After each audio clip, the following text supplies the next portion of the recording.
Alright, I can't talk long because I got to catch up to my dad. But anyway, headed up to Alaska right now, somewhere in Missouri. This is the load. Got both of the four-wheelers loaded up. Just kind of used the ramps and just drove them up the side of the trailer, and then just got a strap on each side of them. But anyway, and then got a fuel tank to use on a bus we got up there, and then got a 6 V92 Detroit to put in a dump truck up there. Just got a frame cut off. But anyway, old trailer's doing good. Got the new brakes on it. They work great. Repacked all the bearings, and yeah, so that's pretty well what I got. I guess I'll just update. I think we're stopping in Omaha, Nebraska tonight. Actually, it'll probably be that pilot in Council Bluffs that I was just at like 2 weeks ago. But anyway, yeah, pretty well it. So I guess I'll talk to you in a bit. Well, I'm stopped at a rest area. Just stopped for a minute to get out for a second. But anyway, yeah, made it to Iowa. We're gonna stop in Sioux Falls, South Dakota for tonight. Thought that car was behind me. Anyway, yeah, still got about I think right around 100 miles. Stop about 12:30 tonight, and then get up in the morning and probably make it to Billings, Montana. And then Tuesday we'll be in Canada, Wednesday Canada, Thursday Canada, and should get up to Alaska either Thursday afternoon or Friday. So anyway, I'll catch up with you all at the truck stop. Well, I've done a bad job recording over the past few days. So anyway, I'm in Alaska now. Just got across the border, not even to Tok yet. But still got the drive back, so I guess this video is probably going to be out a couple weeks from now instead of this week like I was intending. But oh well. So, made it all the way through Canada. It took about 3 days. Gonna make it, we're about 290 miles from home or whatever now. But anyway, this board broke, making me hate this trailer even more. But I guess I'm gonna have to put more screws in it when I get home or something. But they warped really bad. Just put this deck on it not long ago too, and they're already warping, which they're not doing as bad up here, but at home where it's hot, they warp real bad. But anyway, so welcome to Alaska, I guess. We'll walk over here.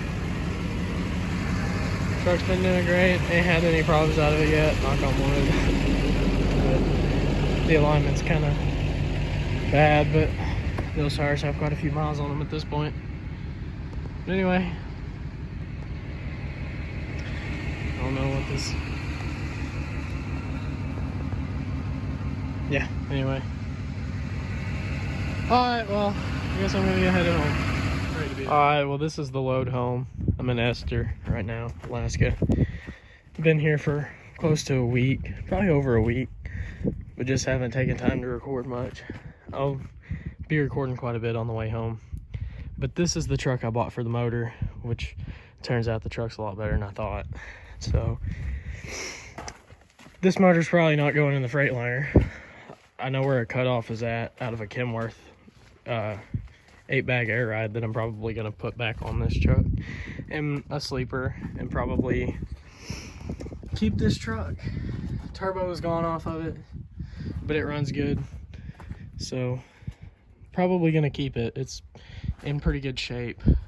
But anyway, got some old 1-ton Chevy axles and a reefer unit that we're gonna put on our shop. So anyways, I guess that's the load, so I'll record more once I'm on the road. It's Friday today and I leave Sunday, so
stopped.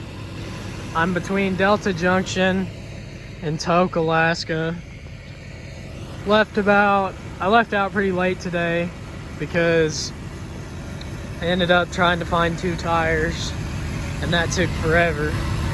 So ended up going with the old tires I used to run because I could not find any KO2s, and I do like those tires quite a bit. Honestly, I think I like the way those tires look on a dually more than the KO2s, but that's just my preference. So anyway, it's definitely heavy, but it's pulling way better than I thought, and it's not quite as heavy as I thought it was. As soon as I find a cat scale, I'm gonna weigh it. I gotta tighten these chains. I knew they would probably come loose after I drove a little bit. But anyway, I got some tires. This is kind of what the final load is. Got that 22.5 for a dump truck we got back at home. This drive shaft is out of the truck because I haven't been able to talk about this much yet, but instead of taking the E model out of this and putting in the cab over, I think I'm going to just extend the frame, probably make this a pretty long wheelbase truck. It was 209 from factory, and I'm thinking about going with like 330 kind of range because I plan on putting a sleeper on it and probably bringing it back up here and running it. But I mean, this is kind of why I have a hard time. It's got a little bit of rust, but not too bad. Nothing that's not fixable. But the interior's in pretty good shape. Needs a little bit of cleaning. But I did not expect this for what I gave for the truck.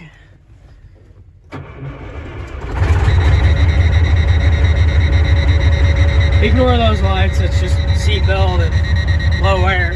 But good old pressure. It's even got jakes, but I haven't been able to get them to engage.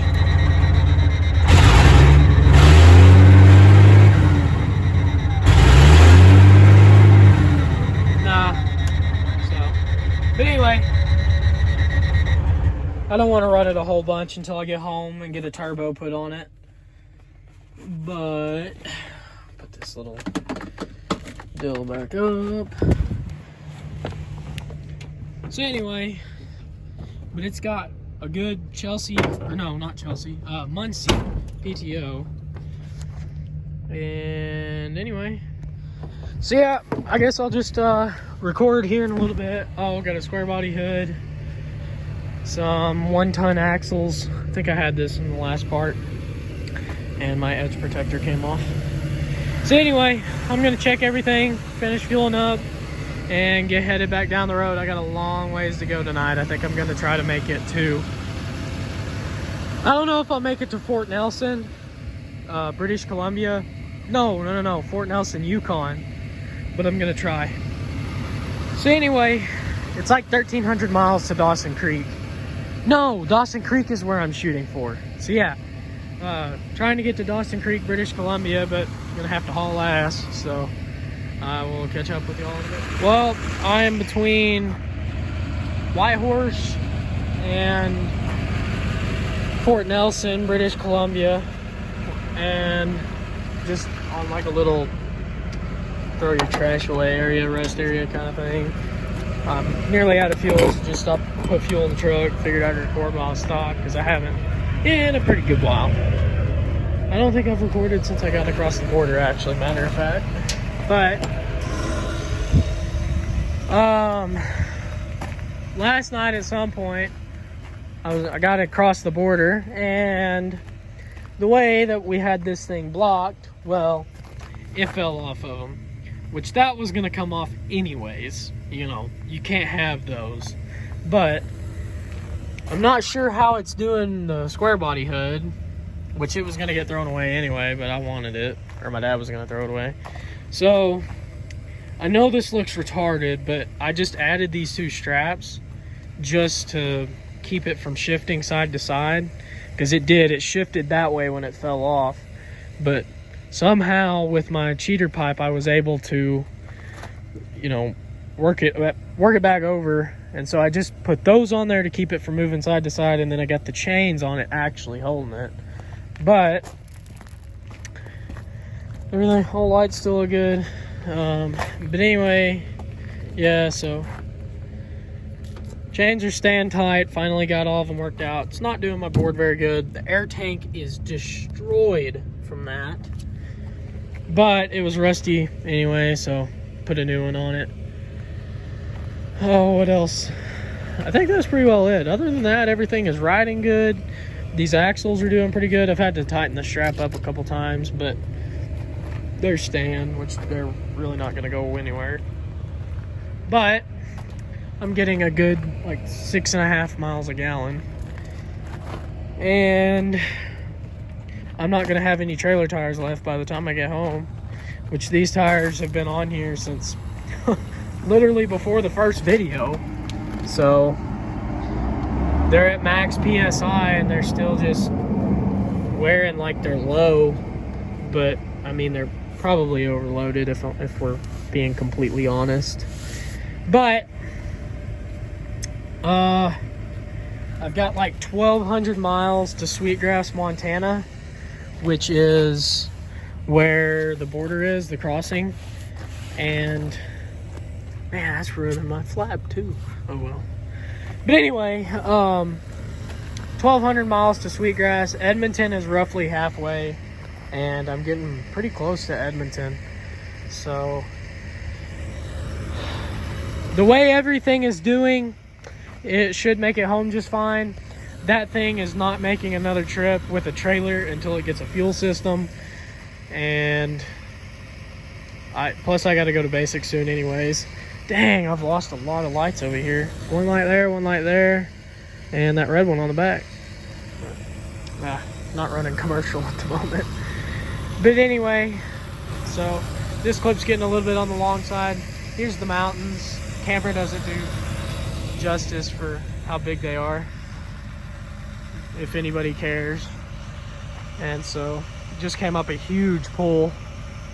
But yeah, so I guess I'll catch up later, probably in Dawson Creek. That's where I plan on. I got to turn in a COVID test, because whenever you cross the border in Canada, they have you take a COVID test, or they give it to you at the border, then you got to take it, and then you give it into one of the drop-off locations. So anyway, I got to drop it off in Dawson Creek, so that'll be in the morning.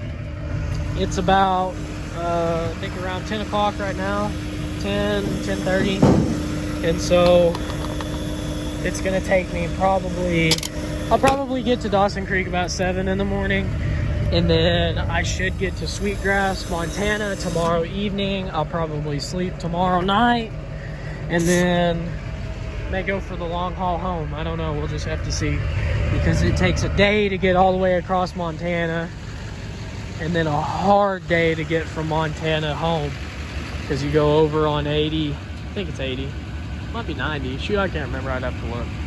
Go over to 29 south to Kansas City, and then at Kansas City it turns into 49 and down home. So we'll see. Anyways, I'm gonna get back to driving.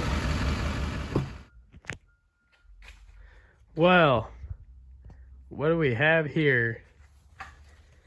So yeah, I was in Montana going along, and just left out of where did we leave? Billings down there, I think. No, Great Falls. And I was almost to Moore, Montana, and somebody stopped in the middle of the road, and I ended up going off the road. I'll put some pictures in, but I ended up going off the road so I could avoid from hitting them. And there was a big old pile of dirt, and I hit that because it wouldn't slow down, and because, you know, it's loaded heavy. So I hit that pile of dirt, and anyways, I don't know, it messed the suspension up, and this fender got pushed back. I had to bend it so I could open the door, and as I was standing back here a while ago, you can see the coupler on the gooseneck just snapped right off. So that gives you an idea. Well, when that happened, the fuel tank, or the tank I had here, trailer came down in front of it, crushed the tank, bent the front of the tank forward, which pushed the front of the bed in, busted out the back glass, and you can see what it did to the back of the cab. So, other than that, I don't think it really messed anything up. I drove it home, drove it 1,500 miles home. The trailer is still up in Montana. I'm either going to have to go get it or possibly hiring somebody to pull it back as a power-only load. So I'm not sure if they're going to yet or not. But anyways, this is the truck. So, this happened Wednesday, and it's Friday now. So, I don't know what I'm going to do about the truck. I don't know if the cab's really fixable. What I'm leaning towards doing is just going to the dealer and buying a truck and then taking the motor out of the crew cab and put it in this. Put the rear end in it and build like a little regular cab dually. And then go buy a new truck to actually drive. And then the sad news is I had to sell this so I could get my trailer home. So after the tow bill and just everything else, between hiring somebody, I had to get rid of this so I could pay to get the trailer home. So really hate to do it, but don't really have much of a choice. If I might try buying it back after I get back from basic, I don't know yet. Motor's still junk, pretty much, so is what it is. Fix the Volvo, still have a truck, and then run it a little bit, work it some, and make a little money, and then buy one in a little better shape, I guess. But I don't know what I'm gonna decide to do with this. I thought about taking and cutting the frame and make it a short bed, but the problem with that, you might be able to. I wasn't sure about making the springs work, but you might be able to take these mounts off, move them up, move the rear one up, and cut your extra, but I don't know. We'll see. So anyway, that's what I'm looking at. And that's what I've got. Pretty well. Nothing but bad news. So anyway.